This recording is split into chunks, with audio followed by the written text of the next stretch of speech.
तो कैसे हैं न्यू कोडर्स? अगर मैं आपसे कहूं कि आप मुझे रैंडमली कोई भी कलर जनरेट करके दिखाओ, तो क्या आप ये कर पाओगे? कमेंट करके जरूर बताइए। तो चलिए इसे भी सीखते हैं। आज हम मैथ ऑब्जेक्ट के कुछ मेथड को यूज कर इस टास्क को परफॉर्म करने वाले हैं। आप लोगों ने कभी न कभी तो मैथ ऑब्जेक्ट के मेथड्स को यूज किया ही होगा। अगर नहीं भी किया या पहले कभी समझ नहीं आया तो घबराएं नहीं। हम जल्द ही मैथ ऑब्जेक्ट की सीरीज को भी ले आएंगे, आप बस सीखते रहिए। तो इस कार्यक्रम के लिए हम मैथ ऑब्जेक्ट के मेथड यूज करेंगे। सबसे पहले हम डोम मैनिपुलेशन का यूज करके HTML की बॉडी को जावास्क्रिप्ट फाइल में डिफाइन करेंगे। फिर हम एक फंक्शन बनाएंगे और इस फंक्शन में हम एक एरे बनाएंगे। उस एरे में हम 0 से लेकर 9 तक नंबर्स लेंगे और A से लेकर F तक अल्फाबेट्स लेंगे। याद रहे हमारे इस एरे की लेंथ 16 होगी क्योंकि यह बाद में हमारे काम आएगी। फिर हम एक कलर नाम का वेरिएबल डिफाइन करेंगे और इसमें हम एक स्ट्रिंग फॉर्म में हैश को लिखेंगे ताकि हम हेक्स कोड जनरेट कर पाएं। और अब बारी आती है एक खास मेहमान की, जो कि फॉर लूप है।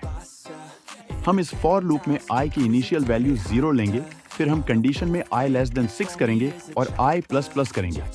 अब हम ये लूप हमारे एरे में लगाएंगे। हम चाहते हैं कि कलर जनरेट करने के लिए जो कोड चाहिए वो इस एरे से ही लिया जाए। तो अब बारी आती है मैथ ऑब्जेक्ट के मेथड्स की। सबसे पहला मेथड मैथ डॉट रैंडम। यह मेथड हमें 0 से 1 के बीच में वैल्यू देता है, जो कि पॉइंट्स में चली जाती है, जो हम नहीं चाहते कि ऐसा हो। इसलिए हम एक और मैथ ऑब्जेक्ट के मेथड का यूज करेंगे, जो है math dot floor. Math dot floor यानी नीचे की वैल्यू।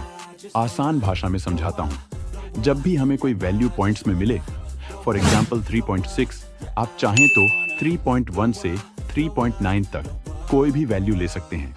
हम मैथ डॉट फ्लोर का यूज करके देखते हैं कि ये इसे किस वैल्यू में कन्वर्ट करता है।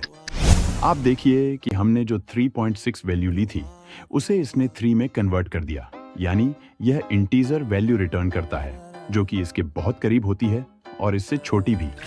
तो अब आप समझ गए कि मैथ डॉट रैंडम हमें 0 से 1 के बीच की कोई रैंडम वैल्यू देता है और मैथ डॉट फ्लोर हमें छोटी इंटीजर वैल्यू देता है।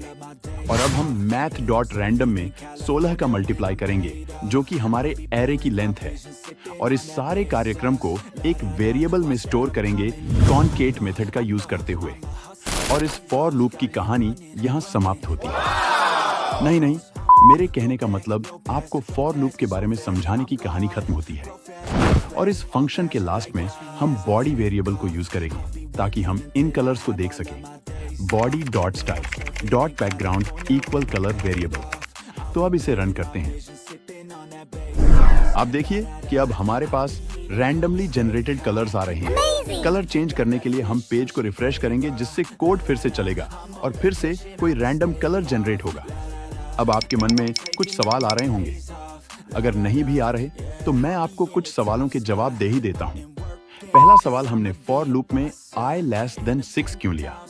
6 इसीलिए लिया क्योंकि हमारी इनिशियल वैल्यू 0 थी और हमें लूप 6 टाइम्स चलाना है ताकि हम एरे से 6 बार कोई रैंडम नंबर ले सकें। एक और सवाल कि हमने 16 मल्टीप्लाई क्यों लिया? चलिए इसे थोड़ी बारीकी से समझते हैं। जब हम मैथ डॉट रैंडम करेंगे तो वैल्यू 0 से 1 के बीच पॉइंट्स में आएगी। अब ये कुछ भी हो सकती है। अच्छे से समझने के लिए मान लेते हैं कि हमें रैंडम नंबर 0.345 मिला।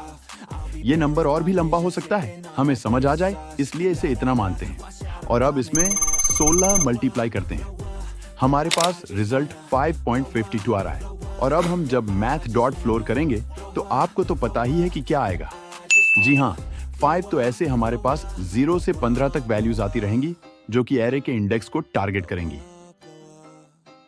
और एक आखिरी सवाल, हमें कलर तो मिल गया पर इसका कोड नहीं मिला। ये तो समस्या है रे देवा, अब क्या करें? हाँ, आपको पता ही होगा कि अब क्या करना है। बस हमें फंक्शन के अंदर जहां हमने बॉडी को कलर दिया, उसके नीचे या ऊपर कहीं भी कलर को कंसोल कर देना है। तो इस तरीके से हमें हमारा कोड भी मिल जाएगा। तो आशा करता हूँ ये एरे और मैथ ऑब्जेक्ट से बना प्रोजेक्ट आपको अच्छा लगा होगा।